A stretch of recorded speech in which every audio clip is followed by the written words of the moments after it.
Okay, hope everyone's having a nice day. We're continuing with the laws of Lashon Harah, Klal Hey Sif Beis, which is chapter 5, number 2. Vihine, Ad ko atzanu me'inyanim dibur ha'isar harbe dvarim shehem mishtanim l'pa'amim bedina, lefi ha'inyan, va'ata b'sifim halalu nidaber b'chelek ha'gadol sheb'chalkav mipnei she'ein shum tzad zechus ala mesaper. So he says, until now, we've been talking about laws of Lashon Harah where sometimes you can say something, it's permitted, and sometimes it's forbidden, depending, for instance, what the intent is and different things. We talked about sometimes when you see somebody do a sin, under certain situations you're allowed to speak Lashon Harah about him, under most situations you are not.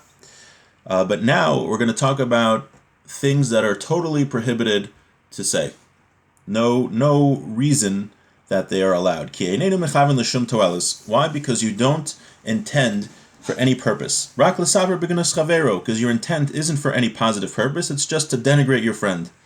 He says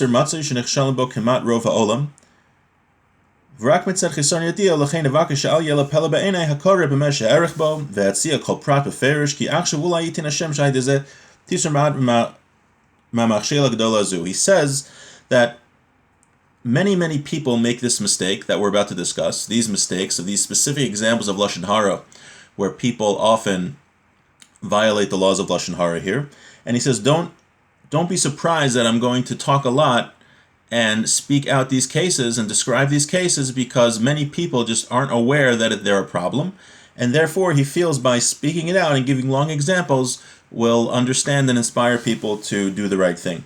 Right? If you remember, we mentioned that one of the biggest exceptions to Lashon Harah, again, there's 7 conditions that have to be met, but the major condition is it's litoelis, is that it's for a purpose. Like you want to know if you should go into business with somebody, so we had a case where you're trying to find out if the guy is honest and if he's a thief. So if you are doing that, and with other conditions, right, we're going to learn all the conditions. We've mentioned them briefly, but we didn't go through them yet. But in general, if your intent is for a purpose, then it's okay. But anytime Lashon Harah is not for a purpose and it's just to denigrate somebody, it is forbidden. And since the Chavetz Chaim is saying that many people aren't aware of certain types of denigration, of certain types of things which are negative, he's going to go and speak about these cases in great detail. It is forbidden to denigrate one's friend and saying that he doesn't have, or he's lacking in any aspect of a positive trait. Hein b'chachma, whether it's in wisdom, or b'gvura, or strength, hein b'osher, or wealth, v'chol ka'gavna. So he's saying it's not only forbidden to say something which is objectively negative, right? Saying someone's a thief or a murderer, that's a really objective negative thing. But even to say that somebody's not so wealthy, or to say that he is not so bright, right? You're not saying he's an idiot. You're not saying he's dumb. You're saying, he's not the brightest. He's of average intelligence. That would seem, that is Lashon Harah. If you're just saying that somebody is lacking in positive character traits. We are going to explain all of this in all the details. Hein b'chachma. Let's take wisdom, for example. You say in front of people that somebody's not wise. Now, if you're lying and the guy's actually very bright, or it's partially true, right? Whether it's partially true or even if it's not true at all, or you exaggerate, right? Let's say the guy is he's smart, he's just not like a genius, and you say that he's of average intelligence. Or you just totally lie, the guy is a genius, and you say that he's dumb. So lying about somebody and lying about his intelligence, that's even worse than Lashon Harah, right? There's 2 sins, he's going to explain. This is motzi shemra. You denigrate your friend with lies. Right? There's 2 prohibitions here. One is Lashon Harah. Lashon Harah is when you speak negatively about somebody and it's true. Now, if you speak negatively about somebody and it's a lie, that's called motzi shemra, and that's a much, much worse sin, right? It's forbidden to say someone's not so bright, even if it's true, but it's really, really bad if you say he's not so bright and it's a lie. Even if it's totally true. Halokvar Heshishunu Kol Rishonim. All of the early commentaries have told us, Ukanal B'chal Aleph, the Lashon Hara hu afilo emes. The prohibition of Lashon Hara is even if something is true. And now, even in our case, where you're saying that this person just doesn't have all of the, doesn't have complete positive traits, you're not saying he's an idiot, but you're saying he's not a genius, you're saying he's not that bright. Huda halo kasav harambam beparak aleph de'avos v'zel Lashono sham Lashon Hara hu sipa ros ha'adam umumav ulignoso be'ezet tzad sheyeh. Lashon Hara means to say a bad thing about somebody, to reveal his faults, to denigrate him, be'ezet tzad sheyeh, in any aspect, min hagnus, va'afil im yeh amaguna chaser, even if you just say that he's lacking in something, right? Just to say somebody's lacking in a trait. You know, it's not such a negative thing. You're not saying something absolutely negative like he's a thief or a murderer, but just saying he's not that bright. And like he discussed at great length over there. The Lashon Hara nikra imhu emes. Lashon Hara is if it's true. Mashadibur alav. Okay. V'gam mashakasu perik zayin meHilchos Deos. The Rambam also writes in the Halachos Hilchos Deos. Shalashon Hara nikra. What is Lashon Hara? Davar shegorim im yisvad zel la'anashim lahazik labegufa. Lashon Hara is something that if people would know about, that it would hurt this person in his body, obemono, or his wealth, his money, or it would pain him, or it would cause him to be afraid. So just saying someone is lacking certain character traits, that is total Lashon Hara. And it's a Torah prohibition. If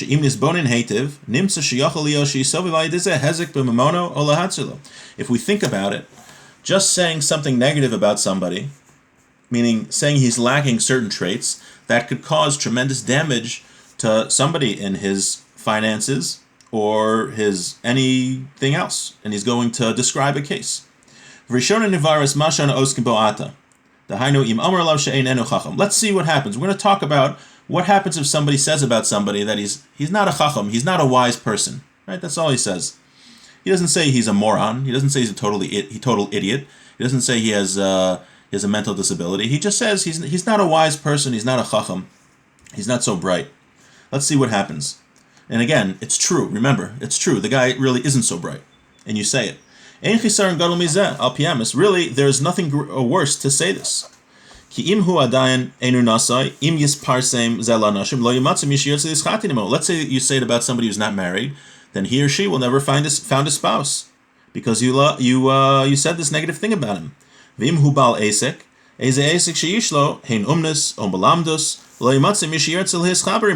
Let's say he has a business or he's a teacher. Nobody's going to want to do business with him or have him as a teacher. Specifically, if he's a rabbi who issues halachic rulings, and you say about this rabbi, this teacher of Torah, this one who issues halachic rulings, you say that he's not wise. Besides the prohibition of Lashon Hara min Torah, right? What's going to happen if people hear about it and it becomes public knowledge in the city?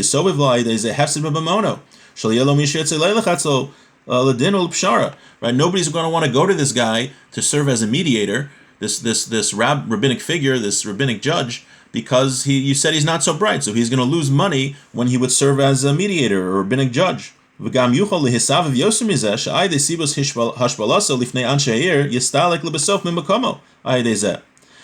to happen? Eventually he's going to get fired because a rumor started spreading that he's not so bright, and now you cause this rabbi to lose his job. Now the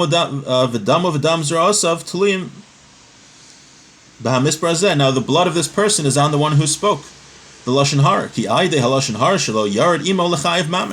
Right, because you decided to speak Lashon Hara, you caused people to think that this guy is not so bright, and he got fired from his job. So because of that which you spoke, and even though it's true, because of what you spoke, he lost his job. So now you're responsible for the fact that this man has no way to support himself or his family, and his kids could go starving.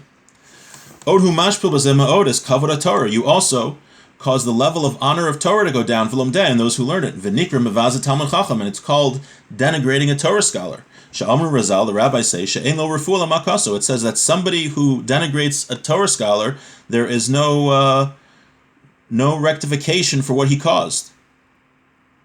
And through this, it's going to cause less people to observe the Torah. What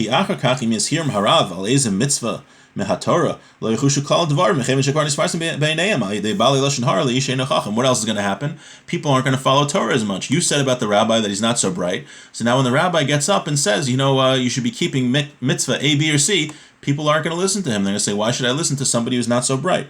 We see here again how serious it is to respect Torah scholars. Right? The reason is because Torah scholars are the receptacle, are the people that ensure the integrity of Torah, that their whole existence is just to make sure there's an accurate transmission of Torah from generation to generation, right? Because in addition to the written Torah, we have an oral Torah, and that requires people that are dedicated to the proper transmission of Torah.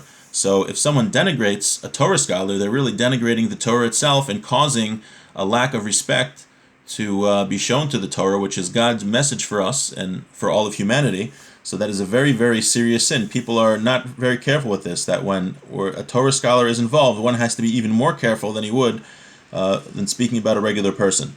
So just to summarize what we said today, somebody speaking Lashon Harah isn't only when someone says something that is a horrible thing, that is negative, like someone you say he's a thief or a murderer, but even saying that someone is lacking in certain milos, certain positive traits, that you say he's not so bright. Even if you don't say he's a moron, you just say that he is lacking some knowledge. That's a very serious sin, because it could cause somebody not to get married. It could cause somebody to lose their job. It could cause a lack of respect to Torah, and that is a Torah prohibition of Lashon Harah. And we're going to, God willing, continue tomorrow with more examples in this chapter that the Chafetz Chaim is going to give. And if you have any questions, please feel free to message me. If you want to sign up to get this class in email, please send me your email. Have a beautiful rainy day.